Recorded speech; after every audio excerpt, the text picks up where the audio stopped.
Hello and good morning, Jennifer. How are you doing? Hello. I'm well, thank you. How are you? Fantastic. Blessed to be talking with you because I am a dog lover. Actually, I think they pick me is what they do. We've had 9 rescues, and I have loved every single one of them. And this book, I laugh at this book only because I can relate with it. I can relate with everything that's going on in it. Excellent. That's the idea. You know, it's one of those things where when I picked up the book and I began reading it, right away, I literally put the book on my lap and I looked at my dog and I said, I want to live inside your brain. I want to know how you think. And this book is the closest thing to that. Oh, wonderful. I'm so happy to hear you say that. So where did the inspiration come? Because, I mean, there are a billion books about dogs, but this is all in its own category.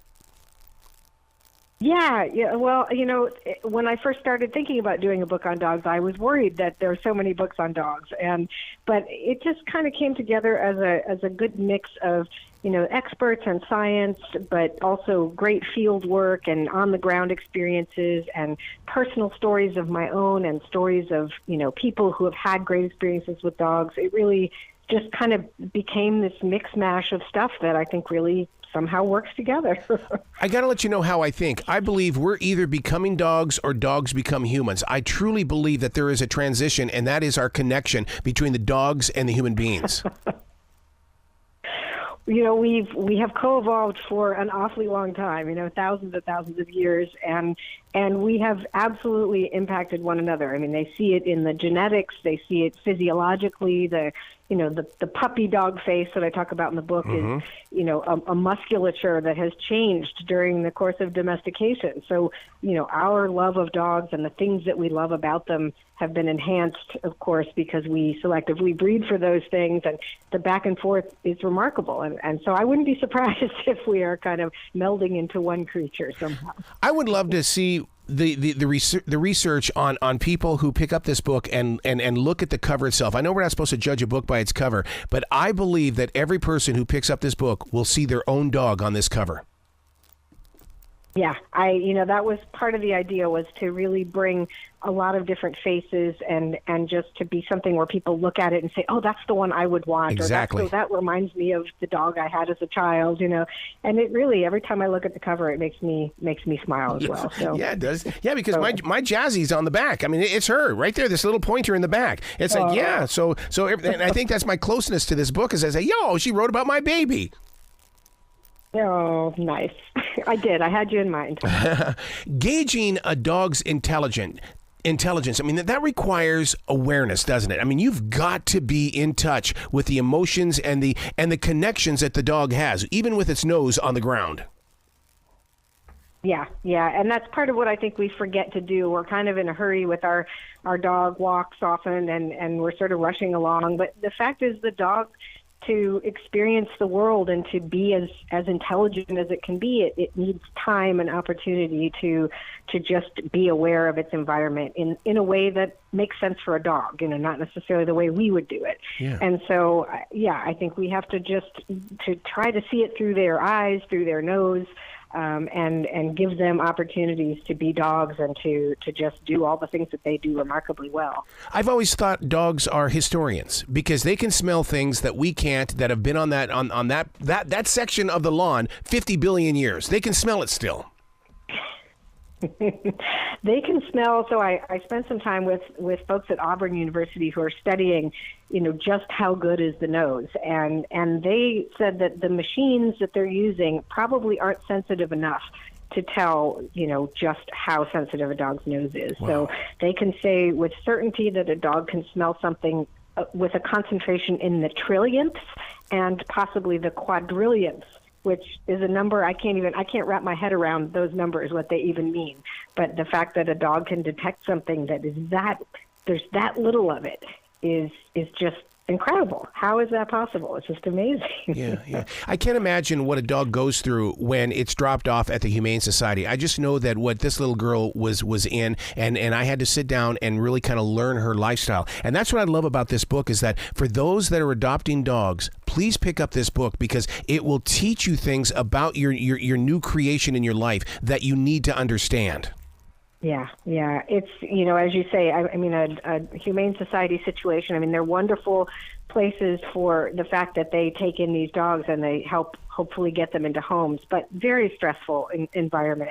And imagine with all the sensory experiences that dog relies on. It's not just the fact that it's noisy with barking dogs or that they see other dogs.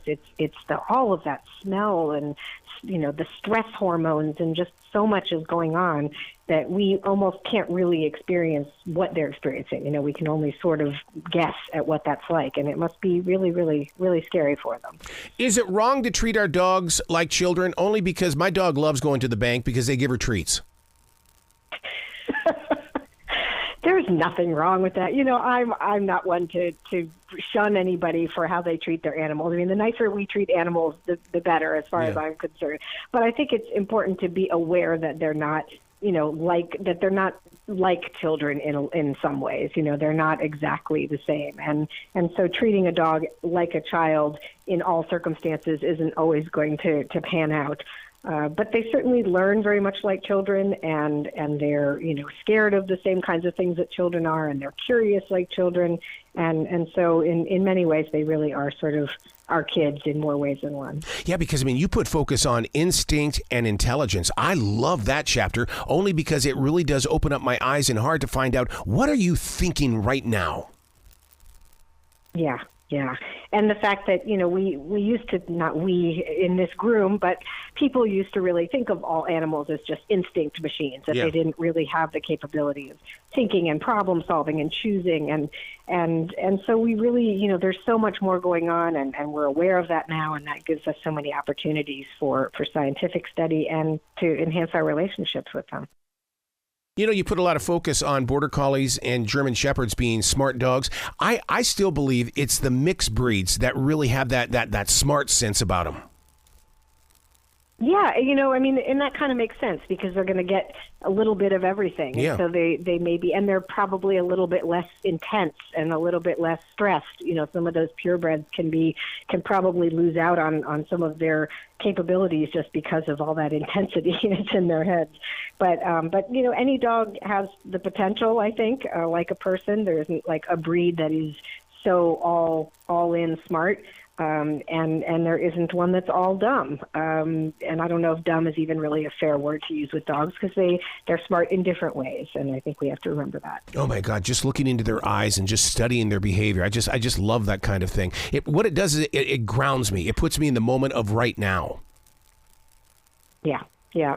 And we can learn a lot from dogs about being in the right now because they really are such Zen beings, aren't they? They're just, right now, this is the thing that feels good, and so I'm going to do it, even if it means I need a bath later or, someone's going to yell at me.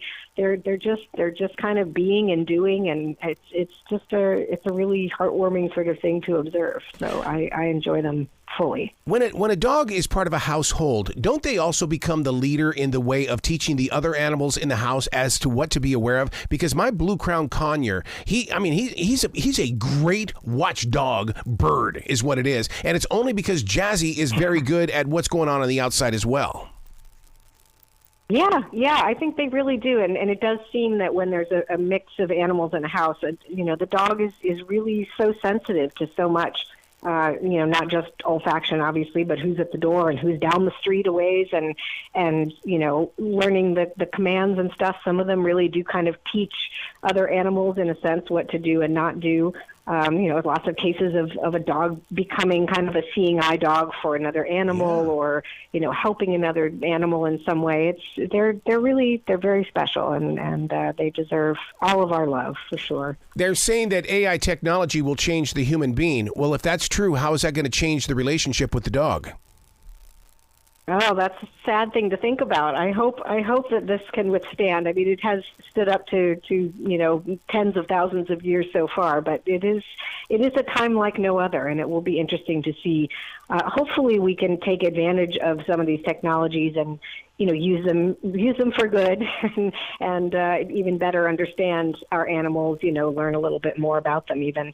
But hopefully, this is not going to try to step in for that relationship, because that's something that I think we all really crave and need. Yeah. What did you learn in putting this book together? Because you had to have been a student, because you did the journalism on it. I did, and I went into it thinking that I kind of knew a lot, and I thought, oh, this won't be too hard of an experience. But man, there was so much, and I became so much more aware. I think one of the big things was kind of the body language issue, and I've always felt I'm pretty intuitive with animals, and I can kind of tell what's going on, but it is so intricate, their language. There's argument over whether it could be called language, and the scientists get into tiffs over that. But the fact is that their communication is deep, and it's incredible when you really observe it closely and see just how these little tiny changes in the ear and the hair and the body language is just an incredible thing to watch, and especially dogs when they're together, to watch them interact with one another is really something special. Yeah, when they do interact like that, it seems like so many dogs like to kind of wrestle around, where Jazzy goes, I don't play that rough game. Now I'm going to kick your butt, and it's like, oh, now we got to leave the dog park. And so it's like, they like to play rough, but not my girl. Yeah, well, again, they're individuals. There's no one dog. They're all have their own personalities, and but certainly some dogs just are not really meant for that environment. And I think it's good to know that. If you have a dog that doesn't like that environment and doesn't seem to thrive there, I always encourage people, maybe the dog park isn't the place. But for those that love it, it is a lot of fun to see them just immediately befriend other animals. They kind of figure each other out really quickly, and the playing just commences, and it's fun to watch. Do you find that we love and respect dogs more since the COVID lockdown? It's I think for a while people were really there was all the COVID adoptions. COVID dog adoptions. You couldn't even find a dog in a shelter because they were all emptied out, which was wonderful. Unfortunately, you hear that a lot of people who went back to work realized that having a dog is a lot of work, and that didn't all pan out. But I think we crave that interaction and that bond. It's a divisive world out there. I mean, the pandemic being just a piece of kind of the negative stuff that we've been dealing with. And our dogs just, as you say, they ground us. They give us something that we really need. And that's that unconditional love. They're not always doing what we say, but that's okay. They're individual thinkers, and we have to allow them to have that. It's so true. Where can people go to find out more about you, Jennifer, and to give you lots of love? They can, first of all, please buy the book. I'd be thrilled to have it out there. You can get it at any of the online or the real bookstores. Should be having it by now. And I do have an author website, jenniferhollandwriter.com, which needs a little updating, but there's more information. I love it. Have a brilliant day today, and please come back to this show anytime in the future.